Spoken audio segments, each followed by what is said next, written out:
Assalamualaikum warahmatullahi wabarakatuh. Kelompok kami akan memaparkan materi mengenai kebijakan fiskal dalam ekonomi Islam. Sebelumnya, perkenalkan anggota kelompok kami yang pertama, yaitu saya sendiri, Dina Jazila, NIM 4119181. Yang kedua, Nala Hilmiana, NIM 4119182. Yang ketiga, Anissa Nurul Istiqomah, NIM 4119183. Definisi dan konsep kebijakan fiskal ekonomi Islam ditinjau dari etimologi. Kebijakan fiskal berasal dari dua kata, yaitu kebijakan dan fiskal. Kebijakan mempunyai arti yang bermacam-macam. Harold Glasby dan Abraham Kaplan memberi arti kebijakan sebagai suatu program pencapaian tujuan, nilai-nilai, dan praktik-praktik yang terarah. Secara terminologi, menurut Eko Supriyitno, kebijakan fiskal adalah kebijakan yang diambil pemerintah untuk membelanjakan pendapatan dalam merasakan tujuan-tujuan ekonomi. Menurut Islam sendiri, ekonomi Islam pada dasarnya dibagi ke dalam tiga sektor yang utama, yaitu sektor publik, sektor swasta, dan sektor keadilan sosial. Sektor publik merupakan sektor perekonomian yang melibatkan peran negara, dan yang dimaksud dengan sektor publik ini juga dapat dianggap sebagai sektor fiskal. Fungsi daripada sektor kebijakan fiskal menurut Islam adalah: 1. Pemeliharaan terhadap hukum keadilan dan hukum pertahanan, perumusan pelaksanaan terhadap kebijakan ekonomi, manajemen kekayaan pemerintah yang ada di dalam BUMN. 4. Intervensi ekonomi oleh pemerintah jika diperlukan. Selanjutnya, instrumen fiskal pemerintah Islam. Dalam perspektif ekonomi Islam, kebijakan fiskal memiliki dua instrumen. Yang pertama, kebijakan pendapatan yang tercermin dalam kebijakan pajak. Yang kedua, kebijakan belanja atau pengeluaran pemerintah. Kedua instrumen tersebut tercermin dalam anggaran belanja negara. Selanjutnya, menurut Ibnu Taimiyah, sebagaimana dikutip oleh Eko Supriyitno, dijelaskan sebagai berikut. Yang pertama, pengeluaran untuk para gubernur, menteri, dan pejabat pemerintah lain tak dapat dielakkan oleh pemerintah manapun, harus dibiayai dari anggaran pemerintah. Yang kedua, pemelihara keadilan negara harus mengurus hakim atau qadhi. 3. Biaya pendidikan warga negara, baik siswa maupun gurunya. Yang keempat, utilitas atau kegunaan umum, infrastruktur, dan gugus tugas ekonomi harus ditanggung negara. Efektivitas kebijakan fiskal. Adi Warmankari menjelaskan bahwa dalam struktur anggaran pendapatan belanja negara atau APBN terdapat beberapa instrumen atau alat dan cara yang digunakan untuk menghimpun dana guna menjalankan pemerintahan, antara lain yaitu melakukan bisnis. Pemerintahan dapat melakukan bisnis seperti perusahaan lainnya, misalnya dengan cara mendirikan badan usaha milik negara atau BUMN, dan diharapkan usaha ini bisa mendapatkan keuntungan dan menjadi salah satu sumber penghasilan dari negara. Yang kedua yaitu pajak. Penghimpunan dana yang umum dilakukan adalah dengan cara penarikan pajak dari masyarakat, dan pajak yang dikenakan tidak dibedakan sesuai dengan bentuk usahanya, sehingga menimbulkan ketidakstabilan. Yang ketiga yaitu meminjam uang. Pemerintahan dapat meminjam uang dari masyarakat atau sumber-sumber yang lainnya dengan syarat harus dikembalikan di kemudian harinya. Kemudian ada keterbatasan kebijakan fiskal. Di antaranya: 1.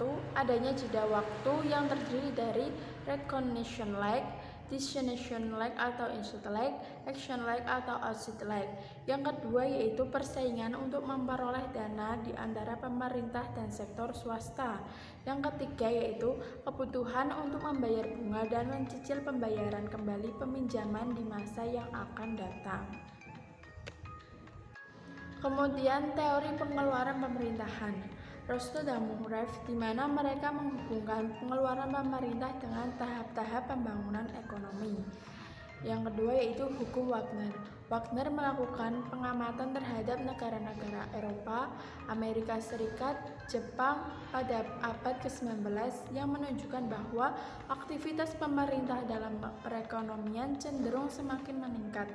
Wagner mengukur dari perbandingan pengeluaran pemerintah terhadap produk nasional. Yang ketiga yaitu Pickhook dan Wiseman. Mereka mengemukakan pendapat lain dalam menerangkan perilaku perkembangan pemerintahan. Jenis pengeluaran pemerintahan yang pertama yaitu menurut sifatnya.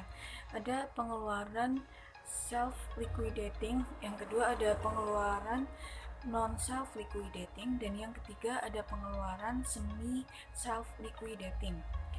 Dari berbagai segi jenis pengeluaran pemerintahan, yang pertama yaitu pengeluaran yang digunakan untuk berinvestasi, pengeluaran yang digunakan untuk kegembiraan atau kesejahteraan masyarakatnya, dan yang ketiga ada pengeluaran yang merupakan penghematan untuk pengeluaran pada masa yang akan datang.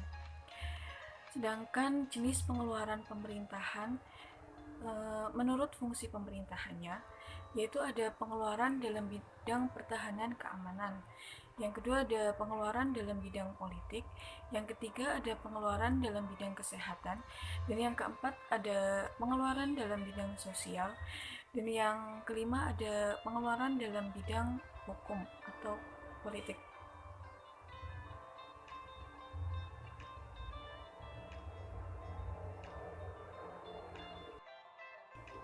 Prinsip-prinsip pengeluaran pemerintahan. Yang pertama yaitu ada prinsip moralita, yang kedua ada prinsip nasionalita, yang ketiga ada prinsip kerakyatan, yang keempat ada prinsip rasionalita, yang kelima ada prinsip fungsionalita, yang keenam ada prinsip perkembangan, yang ketujuh ada prinsip keseimbangan dan keadilan.